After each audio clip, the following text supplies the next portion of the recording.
Hi friends, welcome to our channel. మనం ఇప్పుడు పరమానందయ్య శిష్యుల కథలు థర్డ్ స్టోరీని చెప్పుకుందాం. మూడవ కథ అతి తెలివి. పరమానందయ్య గారు గొప్ప పౌరాణికుడు. ఆయన పురాణ ప్రవచనం వినటానికి చుట్టుపక్కల గ్రామాల నుంచి ఎంతోమంది వస్తూ ఉంటారు. మరికొంతమంది తమ తమ గ్రామాలకి ఆయన్ని తీసుకెళ్లి పురాణ ప్రవచనం చేయించుకుంటారు. ప్రతి సంవత్సరం లాగానే ఈ సంవత్సరం కూడా దసరా ఉత్సవాలు వచ్చాయి. ఈ ఉత్సవాలకి 2 రోజుల ముందుగా రామాపురం గ్రామస్తులు పరమానందయ్య గారి ఇంటికి వచ్చారు. అయ్యా, తమరు మా గ్రామం వచ్చి పురాణ ప్రవచనం చేసి మమ్మల్ని తరింప చేయాలి అని కోరారు. అయితే పరమానందయ్య గారు ఆనాడు తీవ్రమైన జ్వరంతో బాధపడుతున్నారు. వచ్చిన వాళ్ళని దగ్గరికి పిలిచి, ఏమయ్యా, మీరంతా నా మీద గౌరవంతో ఇంత దూరం వచ్చారు, సంతోషం. ప్రస్తుతం నా పరిస్థితి గమనించారు కదా, మీతో మాట్లాడటానికి కూడా నాకు ఓపిక లేదు. ఈ మాయదారి జ్వరం 5 రోజుల నుంచి పట్టి పీడిస్తోంది. ఇది ఎప్పుడు తగ్గుతుందో ఎవరు చెప్పగలరు? ఈ స్థితిలో నేను మీ ఊరికి వచ్చి పురాణం చెప్పటం సాధ్యం కాదు అన్నారు. అది విని రామాపురం గ్రామ పెద్ద డీలా పడిపోయాడు. అయ్యా పరమానందయ్య గారు, మీరే ఎలాగో ఓపిక చేసుకోవాలి.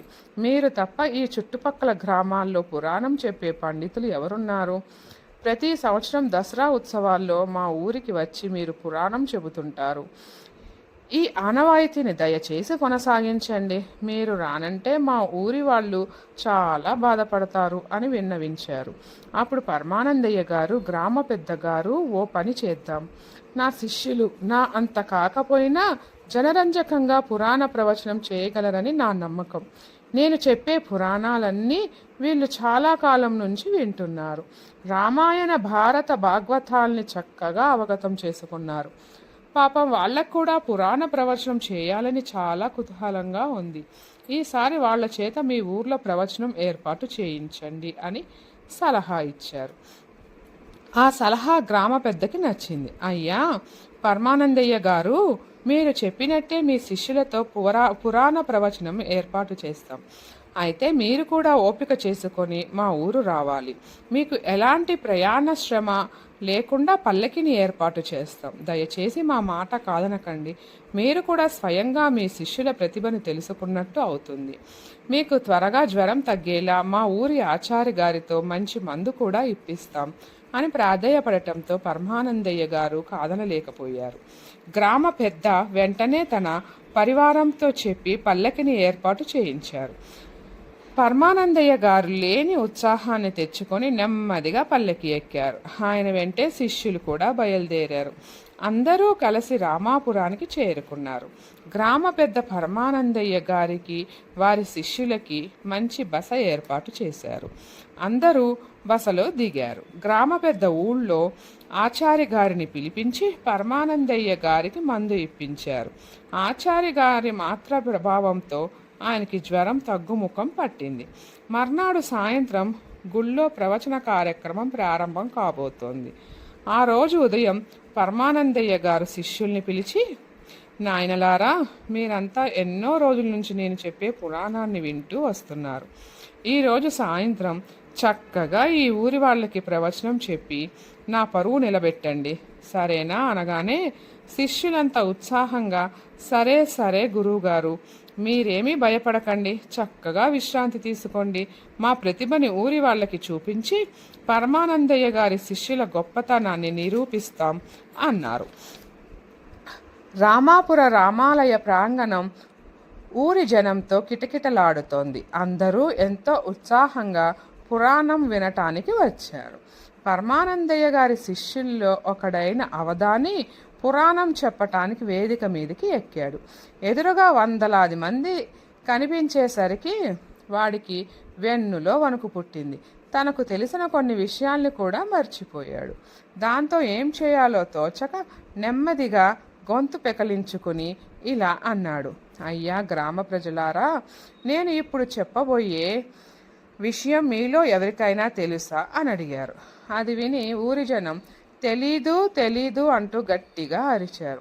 అప్పుడు అవధాని, అయ్యా ఏమీ తెలియని వాళ్ళకి నేనేం చెప్పేది అంటూ వేదిక దిగి బసకి వెళ్ళిపోయాడు. అతడి మాటలు విని ఊరి జనం తెల్లముఖం వేశారు. పురాణం విందామని వస్తే ఈ పిచ్చివాడు ఇలా మాట్లాడి వెళ్ళిపోయాడేంటి అని అనుకుంటూ నిరాశగా తమ తమ ఇళ్ళకి బయలుదేరారు. మర్నాడు యథావిధిగా గ్రామస్తులంతా ఆలయం దగ్గరికి చేరుకున్నారు. ఈ రోజు వంతు బ్రహ్మానందానిది. పరమానందయ్య గారి శిష్యుల్లో బ్రహ్మానందానికి కొంచెం ధైర్యం ఎక్కువ. వాడు చాలా అట్టహాసంగా పురాణం చెప్పాలని నిశ్చయించుకుని వేదిక ఎక్కాడు. ఎక్కిన కొద్ది క్షణాలకే వాడికి కూడా కాళ్ళు వణకటం ప్రారంభించాయి. గొంతు పెగలటం లేదు. నెమ్మదిగా గురువు గారిని తలుచుకుని, అయ్యా, గ్రామ ప్రజలారా, భక్తులారా, నేనిప్పుడు చెప్పబోయే విషయం మీలో ఎవరికైనా తెలుసా అని అడిగాడు. గ్రామస్తులకి ముందు రోజు తెలియదు అని చెప్పినందుకు జరిగిన ఫలితం గుర్తొచ్చింది. వెంటనే అందరూ ముక్త కంఠంతో తెలుసు తెలుసు అని అరిచారు.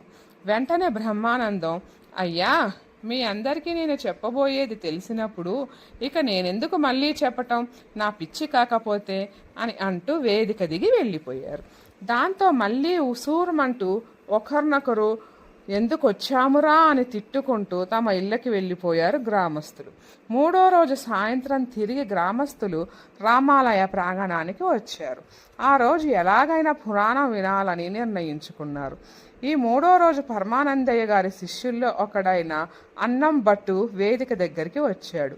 వీడు కూడా వేదిక ఎక్కి ఏం చెప్పాలో తోచక, అయ్యా, గ్రామస్తులారా, నేను చెప్పబోయే విషయం మీలో ఎవరికైనా తెలుసా అని అడిగాడు. ముందు 2 రోజుల అనుభవంతో ఉన్న గ్రామస్తులు తమలో తాము గుసగుసలాడుకొని కొందరు తెలుసు అని మరికొందరు తెలియదని సమాధానం చెప్పారు.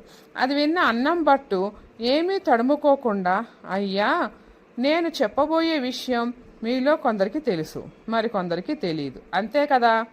ఓ పని చేయండి, తెలిసిన వాళ్ళు తెలియని వాళ్ళకి చెప్పండి. ఇక తెలిసి తెలియని వాళ్ళుంటే వదిలేయండి, ఎందుకంటే వాళ్ళకి చెప్పటం బ్రహ్మతరం కూడా కాదు.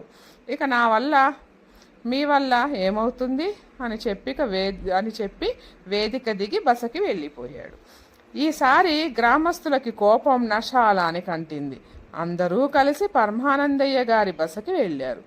3 రోజులుగా ఆయన శిష్యులు చేసిన నిర్వాకాన్ని తెలియచేశారు. అది విని పరమానందయ్య గారికి శిష్యుల మీద కోపం ముంచుకొచ్చింది.